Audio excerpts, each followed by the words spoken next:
Gather close, my people, gather close. For today's words are not woven for laughter, nor stitched for passing time. They are carved from struggle, watered by sacrifice, and lit by the fire of hope. This is not just a tale, it is a mirror of what it means to rise when the world says you cannot. A mirror of a child who spoke not for himself, but for tomorrow. Listen well, for in Daniel's footsteps you may find your own road. Long before this day, in a land of red soil and stubborn hope, there lived a family known by many names. Some called them many mouths, others called them wasted potential. But to themselves, they were simply the Mwangi family. 7 children born of one fire, one roof, one struggle. 7 children. When food was little, mouths were many. When dreams were big, land was small.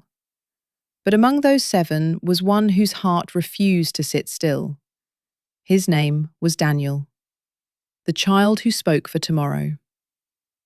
At home, Daniel was quiet. At school, his voice carried far. He was the best in his class, not only with books, but with purpose. He spoke for the land. He spoke for rivers yet unborn. On tree planting days, his hands were always dirty with soil. While others laughed, Daniel planted. While others rested, Daniel planned. Soon their homestead was surrounded by trees. Mango, avocado, grevillea. People laughed. Is he growing a forest or building a house? Daniel smiled and kept planting. When excellence called his name.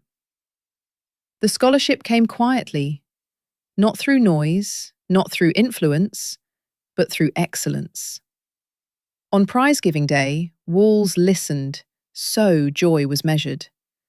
Daniel's name was called, best student, leader, environmental advocate. The letter was handed over at school. No drums followed him home. Some victories are celebrated softly, because jealousy hears. Mama Wanjiku held the letter like glass. Mzee Mwangi nodded slowly. Joy came first.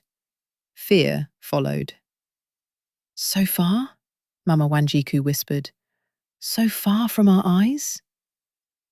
That night, Daniel knelt before them. You raised me for this road, he said. I will go and learn. I will not forget my roots. I will take care of you.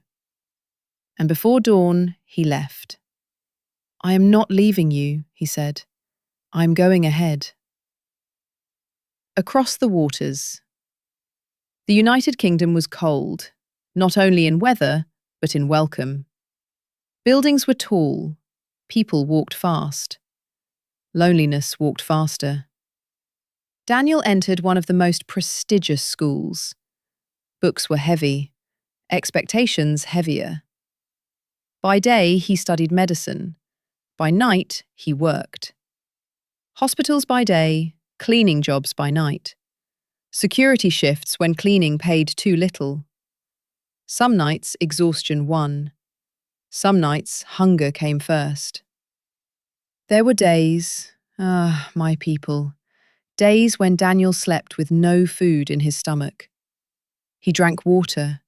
He whispered prayers. He remembered home. And when strength faded, he remembered the trees he planted. A tree does not grow because it is easy, it grows because it must. So Daniel continued. 3 years of fire. 3 years. No shortcuts, no excuses. While others rested, he revised.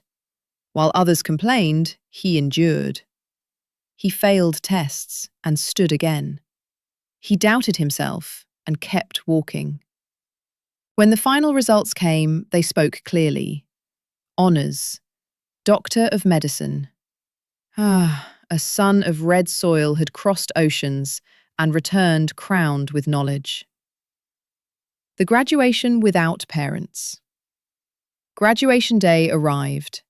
Caps were worn, names were called, families cheered. But Mama Wanjiku and Mzima Wangi were not there. Visas failed them. Distance stood firm. Daniel sat quietly among celebration. His heart ached, but it did not break. He called home. Mama Wanjiku ululated through the phone. Mzima Wangi prayed with a shaking voice. "We may not see it," he said, "but we raised it." Daniel smiled through tears. The work did not end. Graduation did not soften him. The work continued. Long shifts, focused days, steady nights. Even after the title Doctor, Daniel worked harder. Not to impress, but to prepare. Because he remembered a promise made before dawn. The son who lifted the homestead. In time, Daniel reached back. He helped two siblings follow the same road. Together, they lifted the home. For a season, the family shone, until discipline slept and betrayal crept in. But that is another lesson. Because today's lesson is this: a child who walks ahead carries the weight of many. A dream fed by sacrifice does not die easily. And hunger endured with purpose becomes strength tomorrow.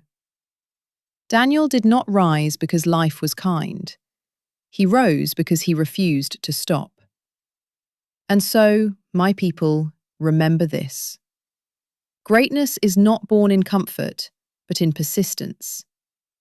A seed does not ask the soil for permission.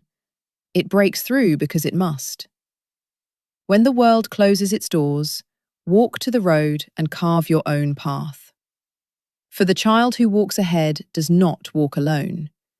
He carries the weight of many, and he plants trees whose shade generations will rest beneath. The story is spoken. The lesson is yours.